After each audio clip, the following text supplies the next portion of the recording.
Hello, my good friends. Mike Shreeve here, founder and head troublemaker of the No Pants Project. You're listening to episode 32 of the No Pants Show, How to Use Fear to Get Better Clients.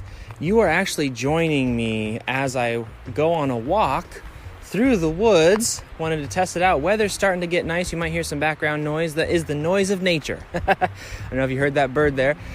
So hopefully we're just going to try this out for an episode and see how it goes. I like to spend as much time outside as humanly possible. Some of you may know that I do most of my writing outside by talking into Rev.com's application on my phone. Usually within about an hour, I can get about 6,000 words done in an hour. So, 2-3 hours of work for me every day. Walking outside in the woods and enjoying myself ends up being quite a significant batch of content and copy and fiction for myself and my clients. So it's a really good way to get a lot of work done. Anyways, we're going to be talking about today fear and how to use it to get better clients, because I think oftentimes, and I'm certainly guilty of this, I talk about fear in a very negative way. A lot of the self-help world, a lot of the personal development world, a lot of the business world talks a lot about fear as the thing to fight against. And I would say for the most part, that is actually true. Fear will destroy your dreams. It will cause you to procrastinate. It will cause you to, not take action, and etc. And those are all behaviors that lead to essentially life continuing to go on and you never getting any closer to what it is that you want. However, fear does have a role in the sales process and the marketing process of getting a client. And here's how that works. Right now, you have in your head a bunch of reasons why people will not buy your service. There are reasons that you feel are justified, for sure. Otherwise, you wouldn't believe them. But there are reasons that you look at and you say, well, gosh, this is why I'm afraid to talk to a client. This is why I'm afraid to talk to a prospect. This is why I'm afraid to put myself out there.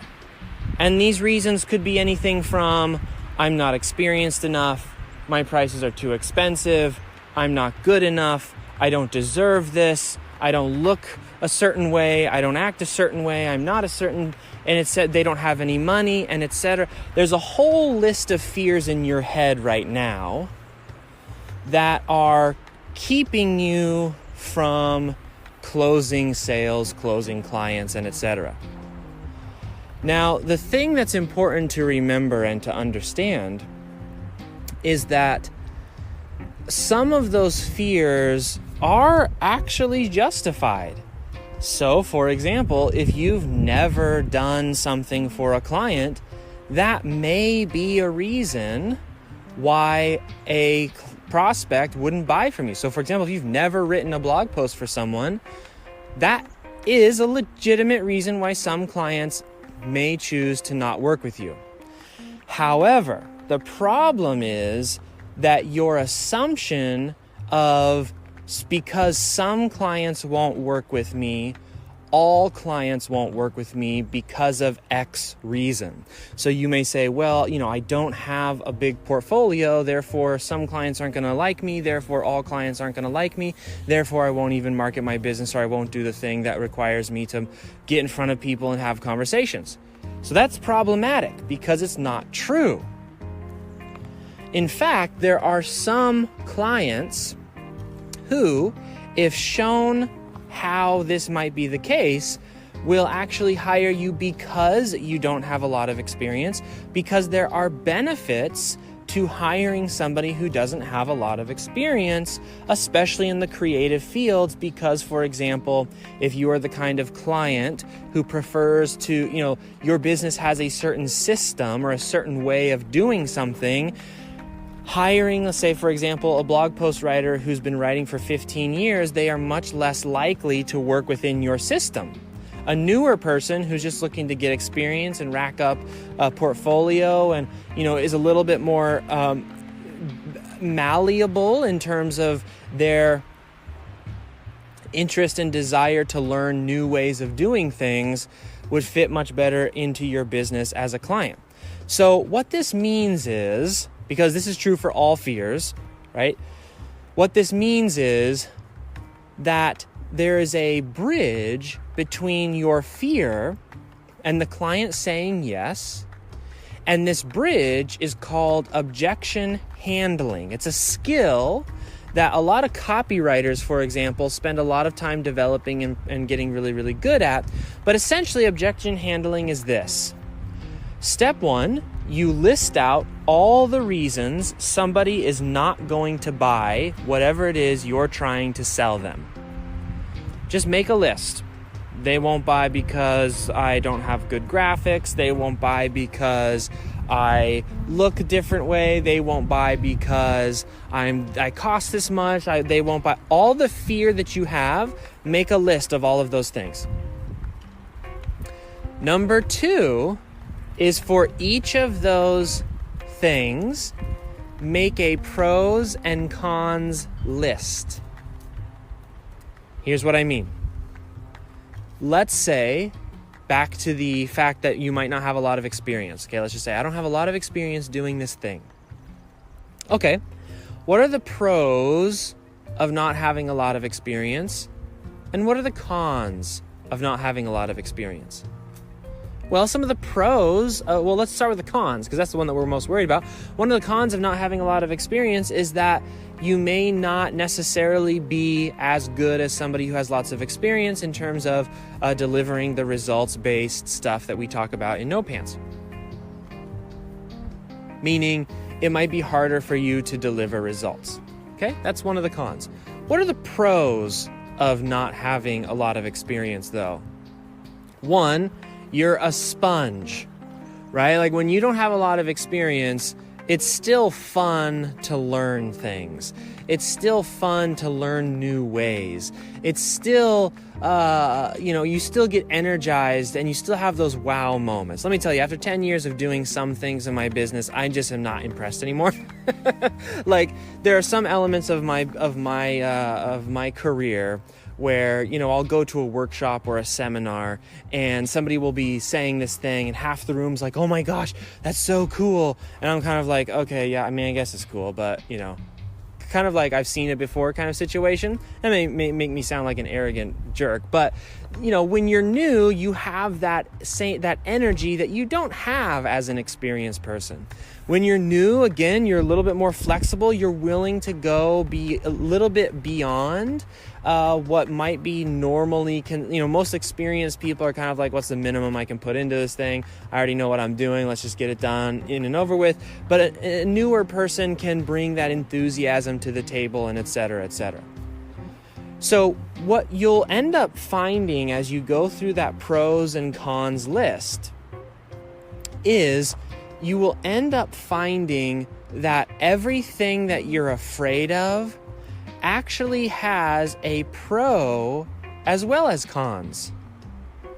In other words, everything that you're afraid of, all the reasons that you think that somebody's not going to buy from you, can be turned into reasons to buy from you. Because they all have pros, just like they all have cons. And what you will find when you do this exercise is that everything has pros and cons. And the only way that people make sales is through the process of making the pros argument for a certain element of what it is that they do. In other words, nothing is inherently perfect. So all the fear you have now and all the shortcomings you see in yourself and your business now, in 10 years from now, you will also still have shortcomings. In 10 years from now, your business will also not be perfect. And you will have a new set of objections. So for example, in my business right now, one of the things that I do in my freelancing, so not the No Pants project, my freelancing, is I simply can't work with companies who do less than $1 million a year. And you may say to yourself, well, gosh, that's a pro. Well, yeah, from the freelancer point of view, but what about the client who comes in and is making $700,000 a year and wants to hire me That's a con to them. So this idea of perfect business and a perfect scenario where everything's perfect and everybody always wants what you're buying is simply not true. What is true, though, is that as a person trying to get people to give them money, one of the important responsibilities that you have is to handle objections. So to put in the work to list all the things that you think all the reasons you think somebody's not going to buy from you. Then number 2, to make a pros and cons list for each one of those. And then number 3, to develop arguments for the pro of the thing you're afraid of, so that when you have a conversation, you are well prepared to show why this thing that you feel is a detriment, or you think that a client is going to see as a less than positive thing, so that you're prepared to make the argument as to why that actually is a positive thing. And when I say argument, I don't mean argument in the conflict sense. I mean argument in the legal sense, right? So a lawyer prepares a case. They prepare their argument by doing things like gathering data, coming up with ideas as to, basically doing this exercise in a lot of ways, but they do it obviously much deeper and than we ever need to, because they're, to be honest, somebody facing prison time is a little bit more serious than getting a yes or a no out of a prospect. And by a little, I mean a lot. So they put a lot more work than we necessarily have to. But what you do is you take that pros and cons list that you've created from your list of all your fears, and you focus on the pros. And here's the thing, you have fake conversations in your head or with your friends, playing over and over again the scenario where the client, what's called, raises the objection, where they say, well, okay, I love everything you said, but one of the things that worries me is that you aren't experienced. And then you practice in your head your response to highlight the pros of your inexperience, or the pros of whatever any of those fears that you have listed, whatever they've generated in terms of the pros and the cons and things like that. Now, clearly, you don't want to focus on the cons. The client already knows the cons. That's why they've brought it up. So you want to focus on practicing the pro. What are the good things about this, what seems to be a deficiency? Now, you may say to yourself, what are you talking about? That seems silly, practicing and having this conversation over and over again in my head. When I look at these guys on YouTube who are like hardcore closers, they just like go out there and destroy it and kill it and crush it and all that kind of stuff. Here's the reality, you guys. I spent the past decade of my life working with high performance individuals, the top of the top. From artists to business people to coaches to speakers to etc. That's been who my clientele has been for the past 10 years. I love it. They're awesome people. Here's something that you don't know about them because they don't want you to know it purposefully. We only see the polished version of what it is they've done to get to where they are at. In other words, when you see an athlete, like here's something that's really, really interesting. I don't know if any of you are into MMA or boxing or anything like that, but one of the things I found really, really interesting in studying the brain is that boxers and MMA fighters who suffer the most brain damage, that brain damage isn't a result of the professional fights that you see on TV. It's a result of the absolute wars that they have in the gym.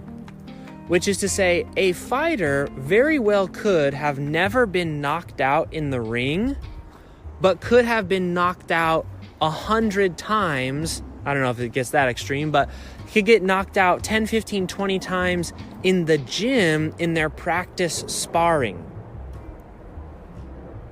So consider that for a moment. What that means is that we are used to seeing people's best performances.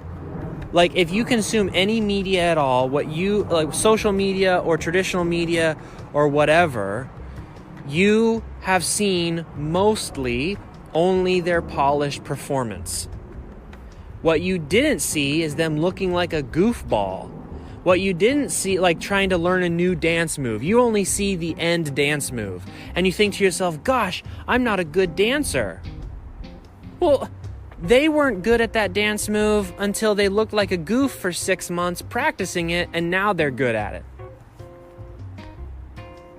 So this idea of like playing this mind game and being goofy and maybe having a friend help you and mess up and to practice your pros argument, right, for whatever the objection is that you're trying to handle, and feeling silly about that, I would caution against thinking that that is a healthy thought. Because it is in fact that work that successful people do in secret or do in small groups, or, it's the late night person shooting free throws for 6 hours and, missing 90% of them for like 3 months until they finally have the breakthrough, and then they shoot, 50% or something free throws or 60% free throws, and now they're the best free throw shooter on the team. That's what gets you to where you want to be, which is not afraid of a prospect bringing up something negative and you being like, oh my gosh, I don't know what to say. If you want to be able to turn negatives into reasons that they would actually buy, what I've just described in this podcast is what will get you there. Take all the fears, list them, make a pros and cons list of the list, so each element on the list, and then number 3, just practice the conversations in your head. And you don't have to like sit down and make this formal.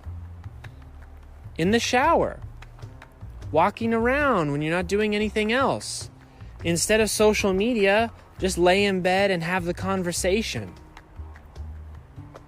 Better for your eyes too, because the screen time is really wrecking up your circadian rhythm there.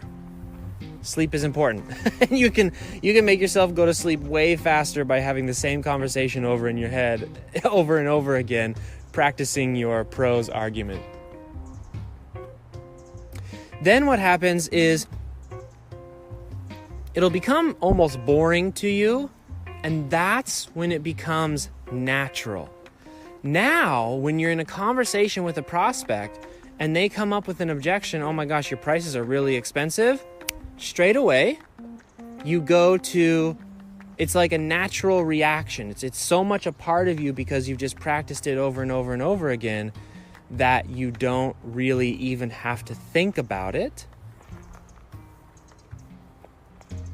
And that's how you use fear to close more sales. Because those elements that you were afraid of, you overcame and turned them into strengths. Now, obviously, this is a lifelong process.